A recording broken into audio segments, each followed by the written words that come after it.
Bem, boa tarde a todos. Meu nome é Bruno, sou da zootecnia, estou no quarto período, e hoje eu vou apresentar para vocês sobre a biologia e o manejo de aranhas caranguejeiras. Bem, começando pela taxonomia. Esse animal pertence à ordem Aranha, subordem Oxytotele e infraordem Megalomorpha. Dentro dessa infraordem, até hoje são descritas 15 famílias, 300 gêneros e aproximadamente 2.500 espécies. É um animal que se adaptou bem e hoje em dia está presente na maior parte dos ambientes. A anatomia. Vocês conseguem ver o cursor do mouse, né? Sim, tá dando para ver. Bem, o corpo desse animal é dividido em cefalotórax e abdômen. No final do abdômen tem um par de fiandeiras e ligados ao cefalotórax estão as patas desse animal. Tem 4 pares de patas e esses 2 membros aqui que são os pedipalpos. Eles têm função sensorial, ajudam a aranha a se localizar, uma vez que a visão dela não é muito boa. Ela tem uma visão um pouco desenvolvida. No caso dos machos, o órgão reprodutor encontra-se aqui também nos pedipalpos, mais para frente vai ter uma imagem melhor.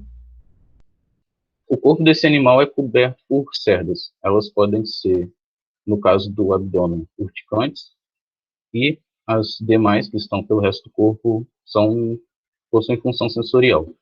Esse animal é um animal que consegue captar as vibrações, por menores que sejam. Essas cerdas urticantes aqui, que se encontram no abdômen, elas, se em contato com a pele da gente, não vai causar muito mais do que coceira. Porém, se ela entrar em contato com as mucosas, pode causar uma verdadeira irritação. Pode arder bastante, nesse caso é recomendado.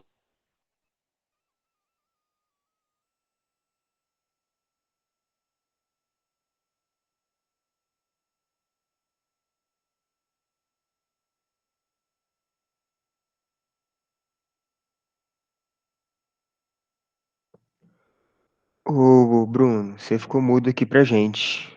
Se você puder tentar resolver o problema do microfone aí. O que caiu aí para vocês? Caiu. Aonde foi que parou? Você estava falando das cerdas da aranha que podem ser urticantes. Ah, sim. Tá. As cerdas, se elas entrarem em contato com a pele da gente, vai causar apenas coceira, porém, se em contato com as mucosas, como os olhos, nariz, boca, pode causar irritação e arder bastante. Inclusive, pode até desenvolver uma reação alérgica. Bem, para elas liberarem essas cerdas urticantes, elas utilizam esse par de patas aqui traseiras para liberar. Elas esfregam no abdômen e liberam.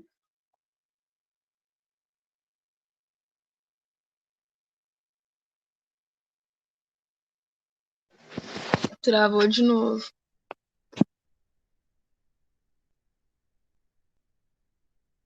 As quelíceras é a principal característica que diferencia uma aranha caranguejeira das demais aranhas. Toda aranha caranguejeira vai ter uma quelícera dessa maneira, com formato paraxial. No caso, elas são paralelas ao eixo do animal, como se fossem duas presas. Enquanto as demais aranhas possuem quelíceras com formato de axial. No caso, são como se fosse uma pinça, uma quelícera apontada para outra. A toxina desse animal não é muito efetiva em seres humanos. Ela possui, no geral, ela possui efeito sobre o sistema nervoso e muscular, efeito paralisante. Algumas espécies possuem uma toxina mais forte. Ô, Bruno, Pode. Oi? só te interrompendo rapidinho, que sua Ah, apresentação sumiu. caiu, né? Isso. Agora que eu vi. Aqui. Voltando. Como eu estava dizendo, esse daqui é o formato das quelíceras, das caranguejeiras, como se fossem duas presas. E esse daqui é o formato das demais aranhas. Essa característica é o principal diferencia as caranguejeiras das demais aranhas. Como eu estava dizendo, a toxina delas não é muito efetiva no ser humano, por mais que algumas possam ser mais fortes, elas vão no máximo causar uma certa dormência no local, porém, no geral mesmo, não vai causar nem sequer isso.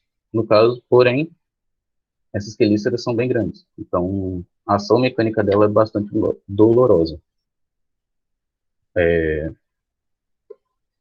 Aí que diz, esse animal é um animal que possui exoesqueleto, então, ou seja, ele realiza o que dizem, que é como se fosse o processo de crescimento dele. É uma fase em que o animal fica bastante frágil. Geralmente, se o animal for adulto ou jovem, já quase adulto, é normal que ele pare de comer, justamente para não se arriscar muito. Eles geralmente, se eles tiverem tocas, eles vão se esconder dentro delas e vão ficar lá até o processo ocorrer. O tempo desse processo varia de acordo com a idade do indivíduo. Se for um indivíduo adulto, pode demorar até 8 horas. E quanto mais jovem for, mais rápido é o processo. Após esse processo, o novo exoesqueleto ainda está, digamos assim, em processo de formação. Ele ainda não está totalmente rígido, ele ainda é frágil, então ela continua se protegendo. O tempo entre esses processos de ecdise vai variar de acordo com a idade. Quanto mais jovem a aranha for, mais ecdises elas vão fazer. Quanto mais adultas, maior intervalo de tempo entre elas, podendo levar até 1 ano de intervalo. Esses animais são animais capazes de realizar autotomia, que no caso seria a capacidade de desprender um membro do corpo. Geralmente, a autotomia ocorre entre a coxa e o trocânter, que é está aqui escrito. E esse animal geralmente realiza esse processo para fugir de predadores e até mesmo em casos em que esses animais são picados. Por exemplo, se um animal peçonhento picar uma aranha caranguejeira a pata dela, ela pode desprender antes que o veneno do animal se espalhe pelo corpo dela. No caso, os membros amputados vão se regenerar com o tempo. É um animal capaz de regenerar a maioria dos seus membros, no caso, e eles se regeneram com o passar das ecdises. Quanto mais longe da ecdise o amputamento ocorrer, ou seja, quanto mais distante estiver da ecdise, quando esse amputamento ocorre, maior vai ser o membro gerado depois da ecdise. Se esse animal estiver muito próximo da ecdise, alguns dias faltando para a ecdise, e ocorreu o amputamento, pode ser que nessa ecdise esse órgão não seja regenerado, pode ser que ele só venha a ser regenerado na próxima ecdise. No caso, ele não vai se regenerar 100% na primeira ecdise, ele vai se regenerar o quanto puder, e aí com o tempo, com o passar das ecdises, como vocês podem ver, ele vai se regenerando até se tornar 100% do que era antes. No caso, isso também ocorre mesmo com membros que foram amputados por outros problemas. Elas não regeneram apenas os que foram amputados por autotomia, pelo menos que elas perderam devido a algum outro problema. Foi realizado em laboratório estudos onde os cientistas induziram a autotomia de todas as 8 patas desse animal. Eles passaram a alimentar o animal artificialmente e, com o tempo, o animal conseguiu recuperar todas as patas que ele perdeu. Reprodução. O macho geralmente atinge a maturidade mais cedo que a fêmea. Geralmente ele atinge aí em 1 ano e meio, a fêmea geralmente em 2 anos. O macho tem a capacidade de sentir o feromônio da fêmea a uma distância bem grande, questão de quilômetros. Então, geralmente, quando ele está pronto, ele vai atrás da fêmea. Se a fêmea não estiver pronta ou se ela não estiver interessada naquele macho, ela pode simplesmente ignorá-lo ou até mesmo atacá-lo, para que ele vá embora. Caso essa fêmea aceite o macho e ocorra a reprodução, o macho vai utilizar, como vocês podem ver aqui, esses daqui são os pedipalpos do macho. O órgão reprodutor dele fica aqui bem na ponta. Ele utiliza os dois, na hora da reprodução, os dois são utilizados, e ele insere eles na espermateca da fêmea, que fica localizada abaixo do abdômen. Lá ele libera o material genético, e a fertilização vai ocorrer no útero da fêmea. No caso, pode levar de 2 dias a 1 ano, vai depender de diversos fatores, como, por exemplo, temperatura do ambiente, a umidade e até mesmo a disponibilidade de alimento. Tanto que é comum essas fêmeas comerem o macho, se alimentarem do macho após a cópula,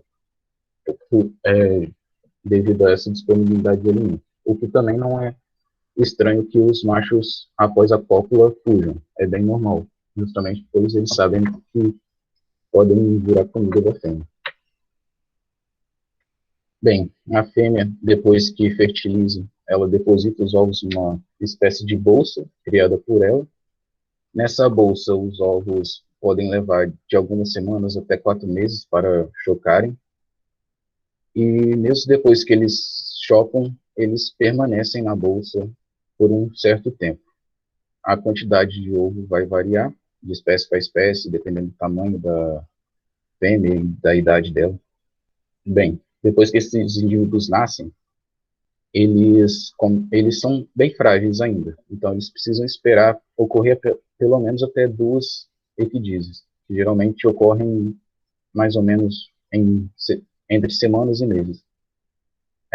Depois da primeira epidízise, eles já começam a desenvolver as quelíceras e algumas garras. Depois da segunda, eles já estão prontos para partirem e viverem sua vida cada um. Eles geralmente se espalham por aí. Bem, algumas características. Esses animais, na maioria das vezes, são animais terrícolas e fossoriais, ou seja, eles andam pela terra e geralmente cavam tocas, são animais que gostam de cavar. Porém, existem espécies arborícolas que vivem em árvores. Nesses casos, elas possuem patas especializadas para isso, porque esse animal é relativamente pesado. Se ele sofrer uma queda, há grande chance dele romper o abdômen e acabar morrendo. São seres bem individuais que, como eu disse anteriormente, após a segunda epidízise, eles vão cada um para um lado. Eles são seres que só se unem durante a cópula, tanto que em criadouros de aranhas caranguejeiras, o normal é se utilizar um terrário para cada animal. Não é recomendável colocar mais de um animal no mesmo terrário, porque eles provavelmente vão se matar. Existem algumas exceções, mas não é nem um pouco recomendado. Os machos os machos das aranhas caranguejeiras vivem bem menos que as fêmeas. Eles costumam viver de 4 a 8 anos, enquanto as fêmeas podem passar facilmente dos 20 anos de idade.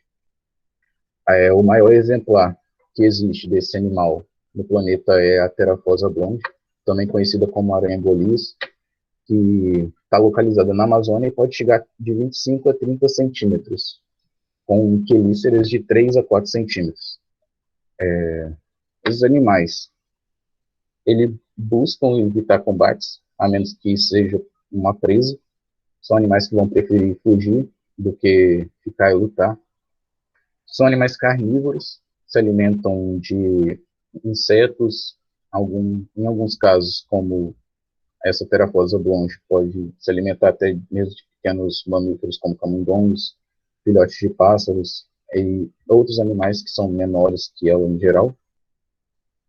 E, bem, justamente por se alimentarem de insetos, esses animais são controladores de pragas.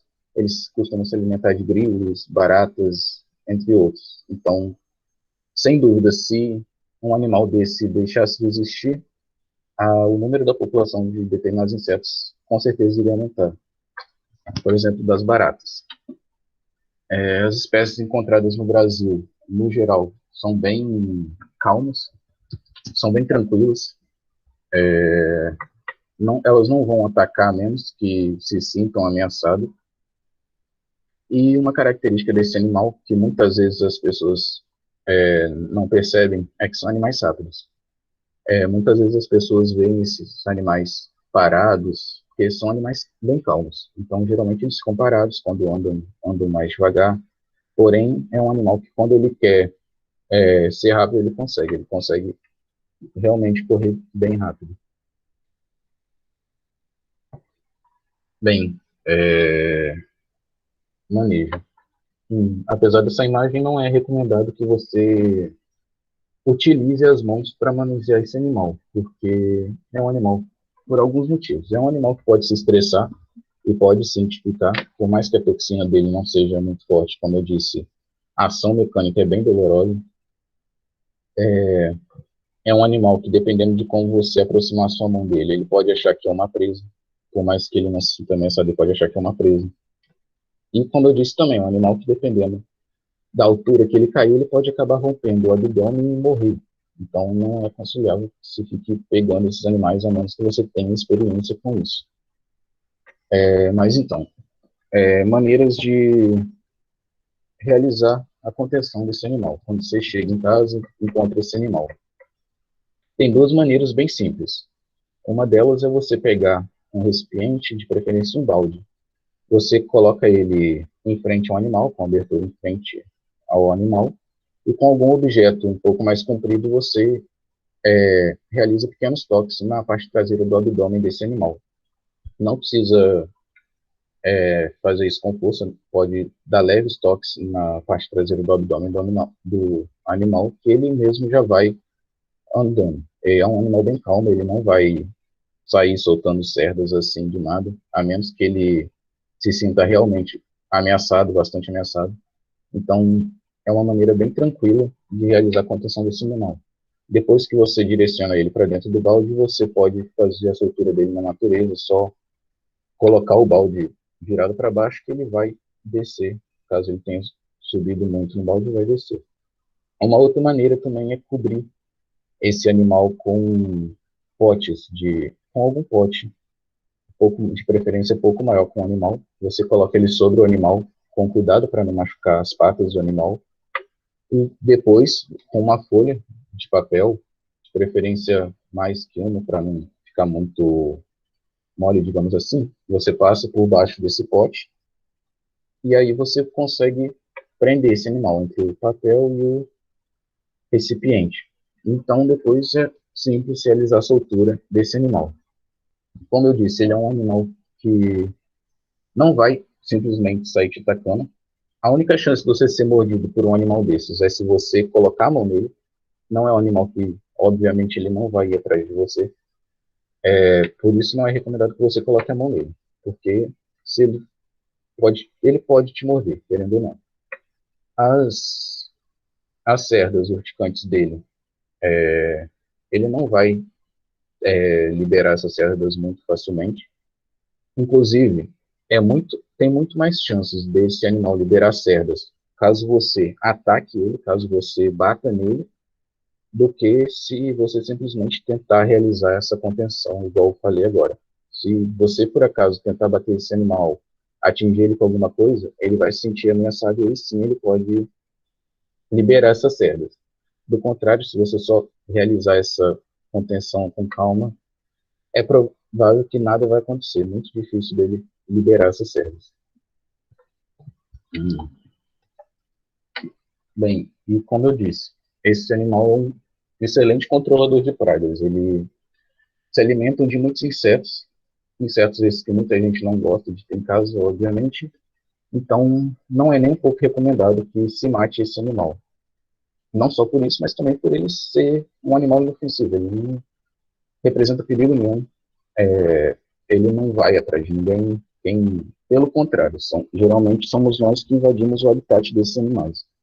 Mas, enfim, é um animal que é morto por desconhecimento. As pessoas não conhecem, olham para esse animal, vê que é um bicho grande e ficam com medo e acabam matando, mas não é nem um pouco necessário. Como eu disse, é só realizar um desses procedimentos que eu disse, que ele e soltá-lo na natureza. É bem simples, é bem calmo. É um animal bem calmo. que não oferece riscos para ninguém.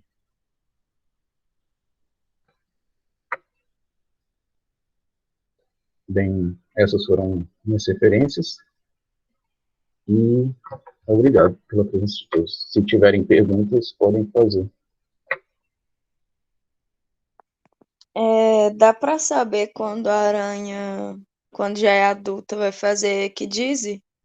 Tipo as serpentes, por exemplo, elas dão sinais físicos, alguma coisa assim? Então, geralmente, elas, a, a coloração delas começa a ficar mais escura e elas também tendem a se esconder mais. E elas, como eu disse, se for jovem ou adulto, elas tendem a parar de se alimentar.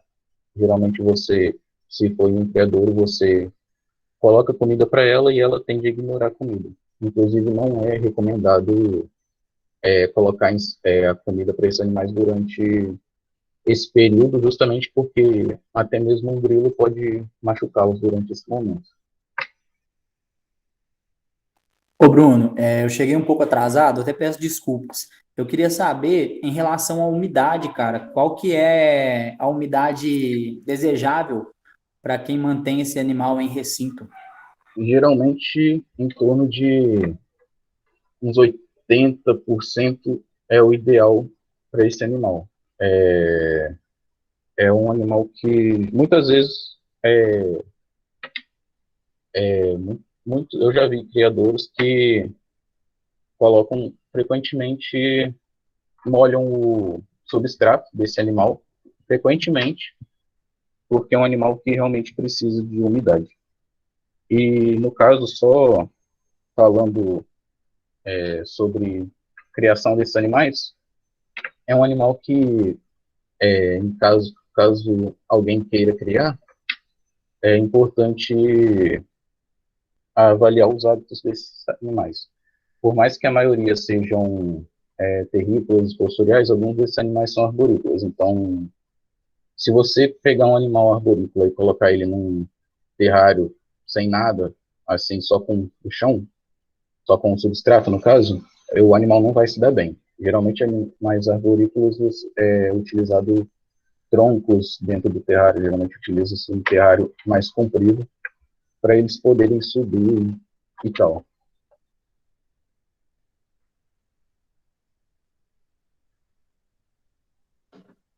Então, essa questão que você falou sobre ter como pet, tipo, como que tá funcionando? Tipo, aqui no Brasil é permitido, é qualquer espécie ou tem Né? determinada espécie só? Infelizmente, a comercialização desse animal aqui no Brasil é proibida, embora em vários lugares do mundo esse seja um animal comum de se utilizar como pet, aqui no Brasil, infelizmente, ainda é proibido. Eu espero que um dia seja liberado. Eu posso estar errado, eu não tenho certeza, mas eu ouvi falar que tá para liberar aí nos próximos anos aí. Tomara, É, eu já gostaria tem, demais. já tem gente lutando já para conseguir. Já tem criador lutando já. Hum, Ô Bruno, achei muito interessante a parte que você falou do respeito ao animal, né? Eu acho que a sim, gente precisa muito disso, porque não só as aranhas, como muitos bichos aí sofrem muito preconceito, né, da galera. sim. E a gente precisa mudar isso, a cabeça do pessoal, e precisamos trabalhar muito em cima disso. Sim, são animais que são mortos unicamente por falta de conhecimento. São É, animais que não oferecem risco nenhum para as pessoas. morre porque sim. Exatamente. E, e a gente tem que sair da bolha que a gente entende isso, né? Que é um bicho inofensivo e tal. A gente tem que começar a trabalhar isso dentro da família, um grupo de amigos, Sim, porque É isso passando mesmo. informação pra galera, a galera vai repassando e vai mudando a mente de todo mundo aí. É isso mesmo. Essa galera nossa aqui é o que eu falo. Essas palestras são ótimas. Com certeza a gente aprende muita coisa, mas em questão de conservação, é pregar para convertido. Todo mundo aqui sabe que não pode matar. Tem que pegar e mostrar para as pessoas mesmo de fora que é um bicho que não representa perigo, né? e que não tem necessidade de matar, porque a maioria das casas que você for, aparecer uma caranguejeira é 100% de chance de chinelada. Então, assim, é pegar mesmo, trabalhar essa questão da educação ambiental, explicar a função dela na natureza. E vocês estão de parabéns, viu, Bruno? Muito bom a apresentação aí. Obrigado. Isso que o Thiago falou, tem um exemplo dentro da própria família, né? Meus avós moram em Lagoa Santa, que é aqui perto de Belo Horizonte, não sei se vocês conhecem, e ele mora na beira de uma lagoa, é outra lagoa, inclusive, não é a lagoa que deu nome à cidade, mas enfim. Lá aparecia muito sapo, e ele sempre espantava, fazia de tudo para os sapos não entrarem dentro do lote dele lá, né? Hum. E ele começou a reclamar comigo que estava aparecendo muito escorpião, muita barata, essas coisas. Aí eu falei com ele que era só deixar os sapos, que, no, que o sapo era altamente inofensivo e tal, que era um excelente controlador de praga. Aí hoje em dia você chega lá, de noite você sai pra andar, você vê 10, 12 sapos assim, em 5 minutos. Hoje ele é apaixonado com os sapos, que tá controlando os escorpiões, as baratas. Hoje lá também a gente consegue ver muita teia de aranha, daquelas néfilas, aqueles bicho Sim, lindo, totalmente inofensivo também. Ele sim. tirava, hoje em dia ele deixa. E vai pegar no sapo pra você ver. Eu vou lá pegar os sapos pra mostrar pra ele mesmo e tal. Na mesma hora ele fala, ó, já devolve pro lugar que ele tava, porque esse bicho é importante. É. A gente Então tem, a tem que gente tem que levar ter em mente conhecimento também pra todo que, mundo. né, a gente tem que ter em mente que se a gente acabar, se a gente agredir um animal e tentar fazer aquele animal sumir dali, com certeza vão ter consequências. Você não vai acabar com o animal e vai ficar tudo ok. Com certeza isso vai ter consequências. Pois é. Ô Bruno, brigadão pela palestra aí, foi Eu muito que boa. agradeço. Foi top Obrigado. demais. Alguém aí tem mais alguma dúvida, algum comentário aí? Ou só mais uma pergunta. Essas três fotos aí tá mostrando bem aranhas bem diferentes, né? Tipo, Aham. aí eu queria saber, tipo, igual você falou, a arborícola e a terrestre, elas têm diferenciação é, que dá pra perceber facilmente ou é só aquela questão das patas que você falou? Geralmente as patas das arborícolas são mais compridas. Quando você olha assim, com uma visão superior assim, quando você olha de cima, dá para perceber pelo formato que as arborícolas são mais compridas. No geral, é mais isso mesmo, para elas conseguirem não correrem risco de cair das árvores. Beleza. Ô Bruno, surgiu uma dúvida rapidinho aqui. Hum. As caranguejeiras têm um grande padrão de cor e tamanho, né? São muito diferentes entre elas. Tem alguma Sim. dica pra você falar assim, bater o olho e já saber que é uma caranguejeira? Então, a principal característica seria pelas quelíceras, né? Porque, mas os pedipalpos também, muitas aranhas, por exemplo, armadeira, não possuem esses pedipalpos assim. Mas a principal característica que diferencia são o formato das quelíceras, igual tá aqui atrás, a, as quelíceras das caranguejeiras são como se fossem duas presas mesmo, são voltadas para o corpo do animal, enquanto essas outras aqui geralmente são voltadas uma para outra assim. Essa é a principal característica que vai diferenciar uma caranguejeira de qualquer outra aranha. Se a quelícera tiver esse formato aqui, como se fossem duas presas, então é uma caranguejeira.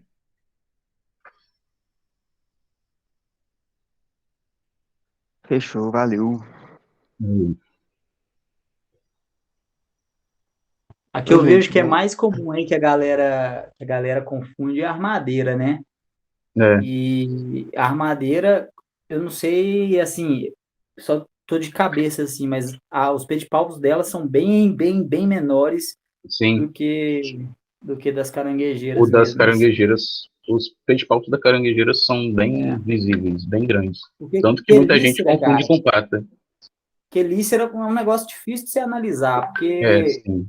você tem que pegar o bicho para ver. E aí é uma armadeira. E aí, você mete a mão no bicho desse, você tá Pois é, você não vai colado. pedir licença. Ô, dona Aranha, deixa eu ver essa quelícera aí.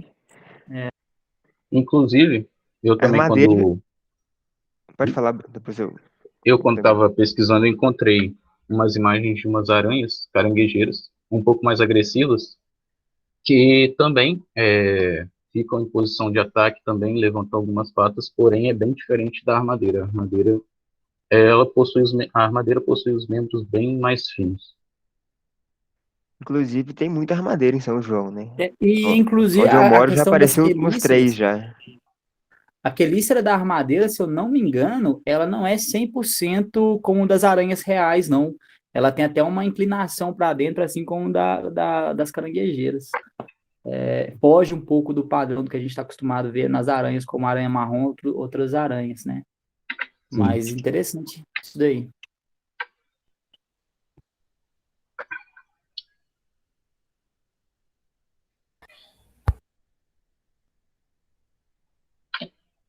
Podemos encerrar então? Alguém tem mais alguma dúvida, alguma observação para fazer, alguma coisa assim? Se não tiver, vou agradecer ao Bruno pela palestra. Foi muito boa, gostei obrigado. bastante.